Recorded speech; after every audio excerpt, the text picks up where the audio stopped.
The Hospital That Forgot ITS Patients, Chicago, 1912. This record was uncovered where history attempted to bury itself, among yellowing ledgers and forgotten patient files, sealed behind the plaster of a building designed to contain what society deemed broken. The photographs you will see were preserved by someone who wished these stories to survive. The documents were meant to be destroyed. The testimonies were intended never to leave the walls that held them. If you remain with us until the final frame, you may understand why these archives were sealed away, why certain names were struck from medical records, and why some corridors in the old hospital wing remain locked to this very day. Press onward, dear viewer. Like the visitors who once brought flowers to loved ones who could not remember their names, leave your mark, with a moment's interaction, a shared whisper to others, a communion with those who also wish to witness what lies within the wards of memory. Chicago, 1912. A city bursting at its steel seams. The metropolis has more than doubled since the turn of the century, 2 million souls pressed between lake and prairie. 80% foreign-born or children of immigrants. The air is thick with coal smoke, stockyard stench carries for miles, and the elevated trains cast the loop in perpetual industrial twilight. This is a city where progress and barbarism walk arm in arm down Michigan Avenue. Where grand Beaux-Arts facades conceal overcrowded wards. Where electric lights illuminate medical practices indistinguishable from medieval torture. 27 miles northwest of the city center stands Dunning, an institution whose name mothers whisper to disobedient children, "Be careful, or you're going to Dunning." The Cook County Poor Farm and Insane Asylum. A complex of Victorian brick and shame spanning 320 acres, bounded by Irving Park Road, Montrose Avenue, Narragansett Avenue, and Oak Park Avenue. In official terminology, it is an asylum, a place of refuge. The citizens of Chicago know better. Judge Richard Prendergast called it a tomb for the living in 1889. The Chicago, Milwaukee and St. Paul Railway built a special depot to deliver patients. Locals call it the crazy train. It carries souls who will never return. By 1912, what began as a poorhouse has metastasized into a labyrinth. The original three-story brick building from 1854. The separate insane asylum constructed in 1870 for $135,000, 4 stories of Victorian institutional grandeur. The 1885 infirmary. A 5-building tuberculosis hospital completed in 1903. Cottage-style ward stretching into the distance. And most revealing, a potter's field containing approximately 38,000 burials. Bodies stacked 3 deep in trenches. Some with names, most without. Even in death, no escape from institutional anonymity. 3 miles east stands Cook County Hospital. 2 city blocks of elaborate neoclassical grandeur spanning 8 stories. 3-story fluted Ionic columns. Pale yellow terracotta ornamentation. Tennessee marble staircases. Red terrazzo flooring in the lobby. They call it Chicago's Ellis Island, where the indigent, immigrants, and desperate come seeking mercy. No one is refused regardless of ability to pay. The elegance of the facade belies the horror within. Between these 2 institutions, a shadow moves. Not all patients who enter are recorded. Not all who die receive burial. And not all treatments are documented in medical journals. Music grows tense, mechanical sounds cease abruptly. On March 25, 1897, workmen cleaning sewers near Dunning find a headless trunk in a catch basin, the right arm severed at the elbow joint. The coroner's verdict, written in faded brown ink, met his death by drowning. No identification. No record of any missing patient.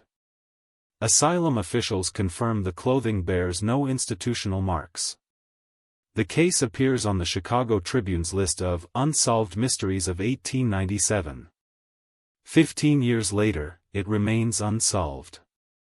It will not be the last mystery to emerge from the shadow between these institutions. Act 2, The Investigation.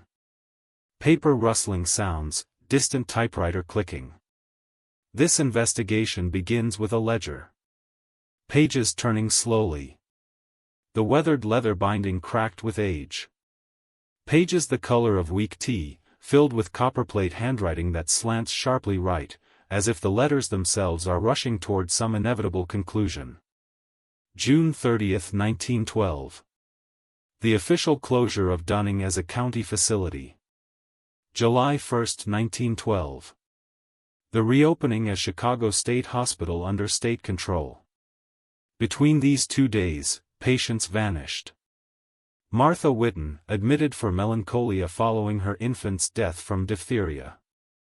Present in the June 30 census. Absent from the July 1 records.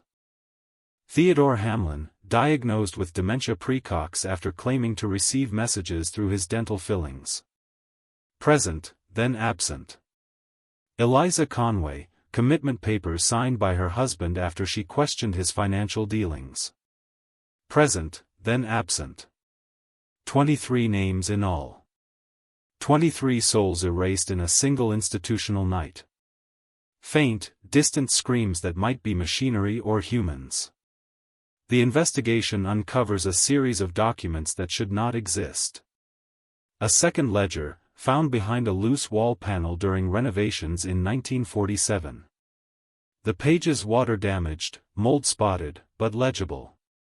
The heading, Special Therapeutic Cases, Ward X. The location of Ward X appears on no architectural plans. Yet an 1883 invoice for lock mechanisms references it. A requisition form for extra-strength restraints mentions it. An order for unusual pharmaceuticals is directed there. In 1889, 2 attendants murdered patient Robert Burns by kicking him in the stomach and gashing his head. Their defense in court claimed the blows and kicks were beneficial to the insane man, as they were a sort of stimulus or tonic. They were acquitted. The court records contain a notation, transferred from Ward X for general population evaluation. In Cook County Hospital archives, a separate thread emerges. The world's first blood bank will be created here in 1936 under Dr. Bernard Fantis. But in 1912, experimentation has already begun. Blood transfusions. Surgical residents sacrificing their own stomach, if unable to produce a patient for Saturday demonstrations. A superintendent who walks dogs through surgical suites. Lively parties with surgical nurses in his penthouse on the top floor. And a record of patients transferred to special research protocols, their destination listed only as the place between, with the notation, not expected to return. Music builds, suggesting mechanical medical devices. The methods employed at both institutions exist in that shadowed space between treatment and torture. The continuous bath can last several hours to several days. Patients lie in hammocks inside tubs filled with water maintained between 92 degrees Fahrenheit and 97 degrees Fahrenheit. Canvas sheets cover the tub with a hole for the patient's head. Cold packs, sheets dipped in freezing water and wrapped around bodies for hours. Cold sprays function like high-pressure hosing, with patients strapped into shower stalls while attendants spray them with jets of water. The equipment catalog from 1912 tells its own story. Hand-mitt restraints with waist strap. $8. Muff with waist strap. $8. Wristlets. $5.50. Straight jacket. $6. The Utica crib, a wooden or iron cage for sleeping patients. A documented case from 1886 describes a woman bound so tightly circulation stopped. Left from 9 a.m. to 4 p.m., her injured leg swelled to twice its normal size. The medical terminology creates distance from humanity: lunatic, insane, moral insanity, hysteria. At Dunning, Doctors list the exciting causes of insanity: masturbation, the most common cause for males, religious excitement, marital infidelity, sunstroke, disappointment in love, alcohol, abortion, narcotics, puberty, overwork, and spiritualism. Women are institutionalized for overeducation, premenstrual symptoms, being unmarried, defying husbands, or showing interest in religions different from their spouses. This is the official record. What happens in Ward X, in The Place Between, remains undocumented, but not unwitnessed. Act 3, The Partial Revelation. Music grows discordant, mechanical sounds merge with what might be human moaning. In 1911, a young nurse named Eleanor Blackwood begins keeping a diary. She is assigned to what the staff call the transition ward at Cook County Hospital. Her handwriting, at first elegant and controlled, grows increasingly erratic as the pages turn. April 17, 1911, began my rotation in the transition ward today. Dr. H. says I must observe absolute confidentiality. The patients here are different. They arrive without paperwork, sometimes at night. Most appear heavily sedated. I'm told they're special cases from Dunning, requiring advanced protocols. May 3, 1911, patient 37, they use only numbers here, developed tremors after the third blood transfusion. Dr. H. seems pleased with this result. When I asked about the purpose, he said, the body must forget itself before the mind can be rewritten. I don't understand the medical principle involved. May 29, 1911, the sounds from the basement treatment room. I cannot describe them. Patient 42 returned to the ward with dilated pupils and no memory of his name. Dr. H. recorded it as promising progress. Something is not right here. June 17, 1911, I finally saw the ledger. Each patient has 2 columns, memory retention and suggestibility index. The goal appears to be minimizing the first while maximizing the second. This isn't treatment, it's something else entirely. The diary ends abruptly on July 2, 1911. The final entry reads, Dr. H. caught me looking at the records. He wasn't angry. He smiled and said I showed promising aptitude for advanced work. I've been reassigned to the basement effective tomorrow. I'm afraid. Eleanor Blackwood disappears from hospital employment records after this date. No death certificate exists. No burial record. No further documentation of any kind. Until 1914, when a patient at Dunning, a woman admitted for nervous exhaustion, begins speaking in a voice not her own. She recounts details of procedures conducted in a basement room at Cook County Hospital. She names doctors who deny ever meeting her. She describes restraint techniques used in Ward X. And she signs her journal entries, Eleanor. The woman's file contains a single photograph. The image shows her sitting by a barred window, face partly obscured by shadow. Written on the back in fading ink, patient appears to exhibit multiple personal identity disorder. Claims to host the consciousness of EB, former nurse. Recommended for specialized treatment. The photograph itself reveals something the writer may not have noticed. Reflected in the window glass, barely visible, a figure standing behind the photographer. A man in a white coat, his face obscured, holding what appears to be a notebook identical to Eleanor Blackwood's missing diary. Music reaches crescendo, then fades to near silence. The woman was transferred the day after this photograph was taken. Her destination is listed as Specialized Treatment Facility. No further records exist. But in the transfer order, a single anomalous detail appears. Among the authorizing signatures, a scrawled EB, subsequently crossed out and replaced with the doctor's proper signature. As if, for a moment, someone else held the pen. Act 4, The Echo.